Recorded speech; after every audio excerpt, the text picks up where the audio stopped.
siya magkalisod-lisod. Mao na ang gibuhat sa Dios mga higala.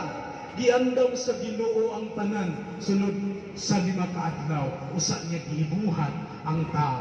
Nana ang yuta, nana ang mga kakahuyan, ang tanaman na ana, o unya gihimo sa Dios ang tao aron maoy muatiman sa tanaman. O dito si Adan pagabot sa ikaw-anong kaadlaw, gihimo sa Dios ang tao. Giumol niya, ingon ang Ginoo, maghimo kang tao, sumala sa atong dagway o kinailahan.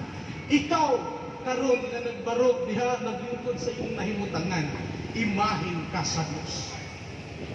Unsa may nahitabo sa kabuhatan sa Ginoo, niingon ang Dios, Adan, ikaw ang maghingalan sa mga kahayupan.